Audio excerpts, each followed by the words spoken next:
And the way out, really quickly, there is an item that I missed over here. Definitely don't want to forget that. That is TM65 Shadow Claw. Has a base power of 70, a high critical hit ratio. It's basically the ghost type equivalent to Slash. None of my Pokemon are capable of learning it, though, so I'm not too worried about that. I just wanted to point out that I missed that TM on the way out of Celestial Tower.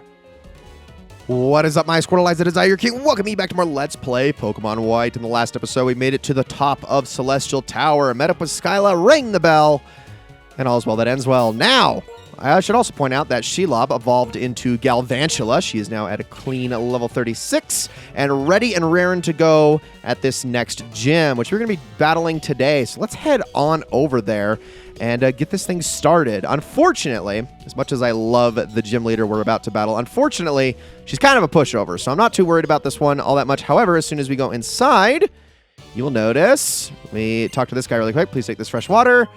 I thought this was going to be a little more open as soon as we stepped in here, but it is not. Oops, my bad. Just between you and me. Rock, Electric, Ice, Flying types have more weaknesses than people know about. If you use Pokemon and moves of those types, victory is practically yours. By the way, to proceed in this gym, you climb in the cannons to move forward. The cannons go up, down, left, and right. You can get in them from anywhere. Well, let's take a look inside, and this is the gimmick of the gym. I can't believe this. You literally use cannons to send yourself flying across the gym. Now, the way the cannons work is that they always shoot you in the direction that you're facing whenever you enter them. So as you can see, when I head back down this way, it'll now shoot me the opposite direction that I just went to the other side.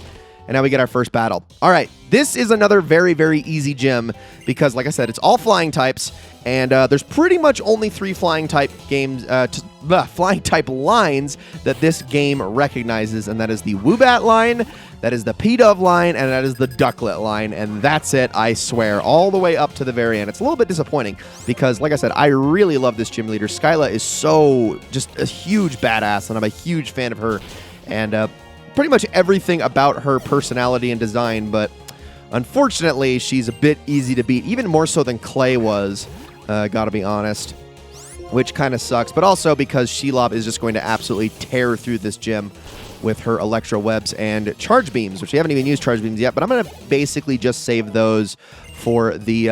oh, there's Hex. Okay, I thought Lumiere already had it, but I guess not till level 28. We're going to get rid of Nightshade for that because Nightshade is a pretty terrible move. It only does exactly as much damage points as the level of the Pokemon using it. So it would only do exactly 28 damage on my Lumiere. But let's talk to this guy. And let's continue. So yeah, Shelob's just going to sweep through this. And if there's anything she can't handle, Crush has got the rest with rollouts. And I'm not really too worried about either of those. So honestly, I don't really think Shelob's going to have any issues going through this place. It's just really the amount of power points that are going to be expected of me to use in here. Why don't you use a Charge Beam right here? See if we can get a little bit of a special attack increase. I'm definitely going to be using that move a lot more going into the actual gym battle. But it's not going to be that necessary. I mean, being able to lower speed and raise a special attack on a constant repeat is just kind of insane. So yeah, this thing is really, really strong. I love Galvantula. I cannot stress that enough. What a wonderful little Pokemon, and super, I wouldn't say underrated, but like, I don't know, nobody ever talks about it. And I guess it's, again, because of those base stats, which, you know, it's certainly not competitively viable, I'll say that much. It's very hard to use in that setting because it's got not nearly enough speed to be a sweeper. It's got not nearly enough special attack to dish out super hits while also not having the defenses to bolster any of those things. It's just kind of above average at best in any category, but its stat distribution is something that I like, so. Plus, it's got a really, really good learn set, which makes it super good for the main game. Just, again, not so much for the end game and whatnot. I mean, Zebstrika is not better for the end game either, but if you're going to go for electric types that, like, truly have an effect in the later stages of the game, you're going to want to go with something like Electros or whatnot, at least as far as the ones that we've caught earlier in this game. Let's use another one of those just to try to keep you down. There we go. An Air Cutter. That's going to do a little bit of damage, but luckily Shelob's not going to have too much trouble finishing this thing off. I will top off my health just a little bit going into the actual gym battle. That should push Shelob to level 37. Sigilyph does give a lot of experience, and Lumiette hits level 29. I might not need to be doing any Audino grinding after all. I mean, maybe just a tiny bit, like 2 or 3 Audino with Lumiette between episodes, and then I think we'll probably be okay. I don't know why I did that. That was not the correct move to do. My bad. Let me fix that. Sorry. No, you're supposed to go on the underside of this cannon and shoot yourself over this way. Little unassuming, I know, but we'll fight this pilot next. And then as you can see, this same exact cannon that we just got launched by is now going to take us over the crossbar on the other side. But first, we got to take care of this guy. He will shoot us down with our flying technique, except for the problem is we're not the ones flying here, so who's really going to be getting shot down in this scenario? Unpheasant. All right, a fully evolved Pokemon. Well, that's actually nice to see. So you'll actually be worth a fair bit. I should still be able to get off my Electro Webs. Man, love that speed. I mean, again, I wish I had a nature that took advantage of it a little bit more, but still. I guess that was a crit, so there's no way of knowing if that would have normally done that, but more than enough boosted experience. Now across we go. I think we only have one more trainer left in this gym, and then it's straight on over to Skyla. Luckily, moving around this place is incredibly simple to do.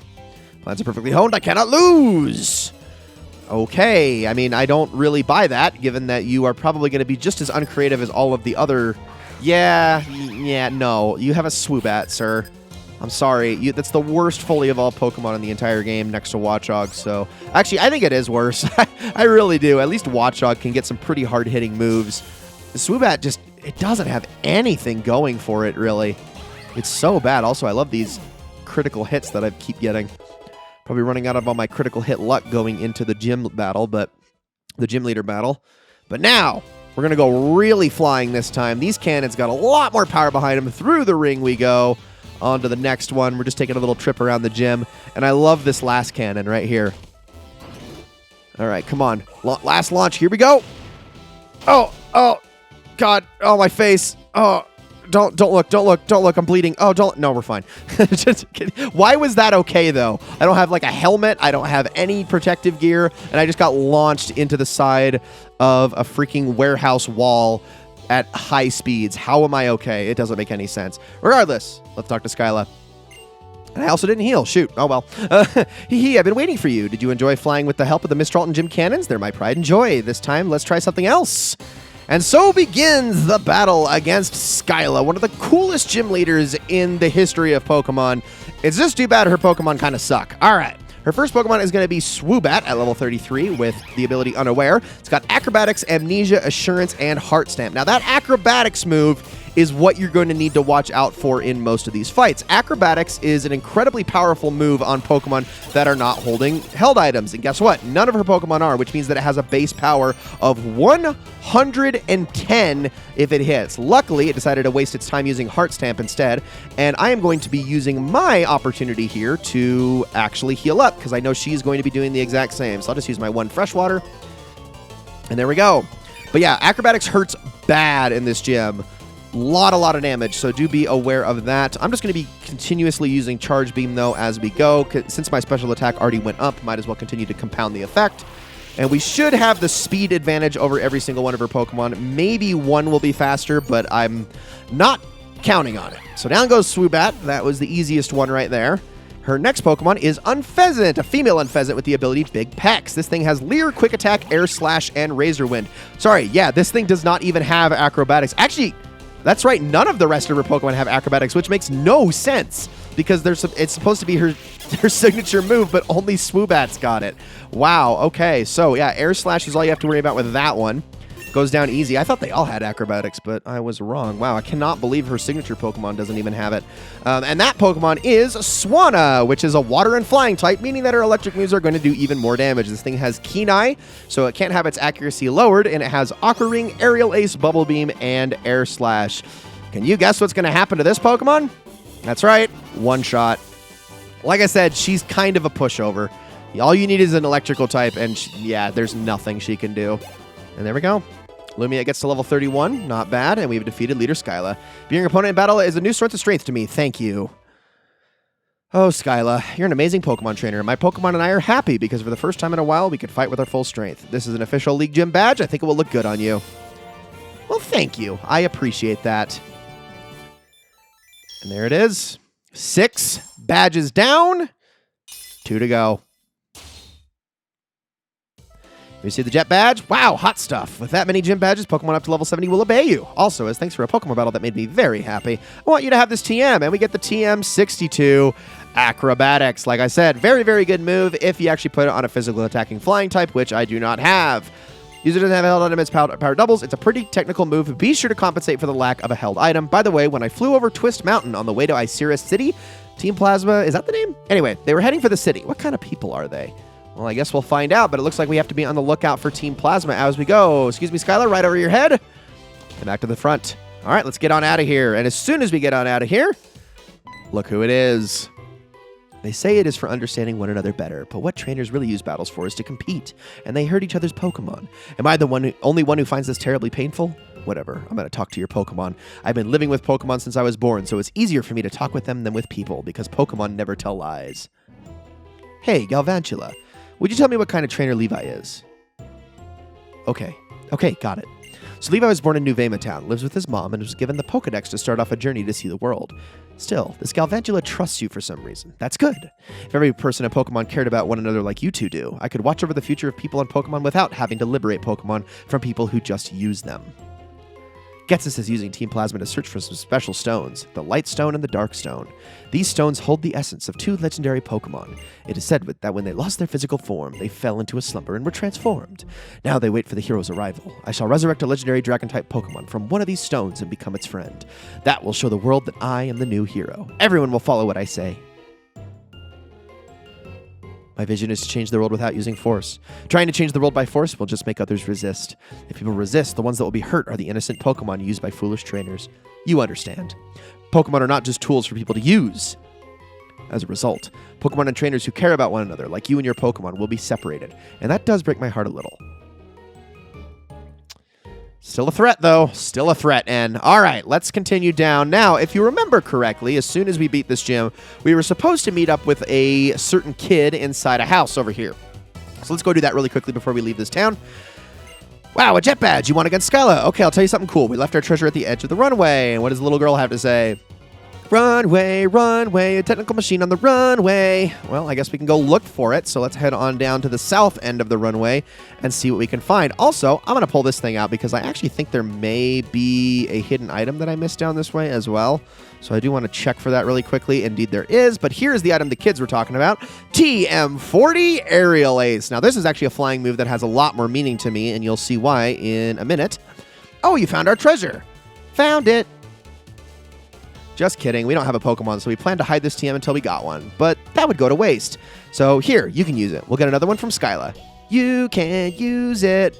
See you. Bye-bye. I love how with that little girl, they were able to capture the just insane amount of energy that little kids have just in her dialogue. All right, let's grab these items really quickly before I go any further here. There's actually a few in this area that I forgot to get, so that's my bad. Grab them in all these dirt patches here. Completely forgot about this the first time we were here, but now we should be able to get this no problem. Regular repel. Okay, well, I'm just going to not even end up using that. And let's take a look at this TM really quickly. So TM40 Aerial Ace. So this is a flying type move that never misses. It is analogous to something like Shockwave or Feint Attack, but I actually have a Pokemon besides my Sigilyph that can learn this thing. And that is Arthur. And I am going to be teaching this to Arthur post-haste. So let's get rid of Leaf Tornado. I know. It's nice to have that little special physical coverage by having both, but we're going to be getting rid of that for the time being. Don't worry, though, because as soon as Arthur hits level 44, I will be learning a move that I will be getting rid of Return with once and for all. So that is going to happen. Don't you worry. It's just not for a few more levels. And having that overall type coverage is quite the boon. Okay, so I think as far as time in this episode is concerned, we're just about done. So what I'm going to do is I'm going to meet you guys on Route 7 at the start of the next episode, and we're going to continue going through that route, basically finishing everything up there as we make our way to Twist Mountain. This is kind of important because once we get to Twist Mountain and then, further on through Twist Mountain and into Iciris City, that is when we're going to actually be taking a break because we are going to finally get access to the HM Surf, which will allow us to backtrack throughout the game and grab all sorts of stuff that we missed before. So I hope you're all looking forward to that.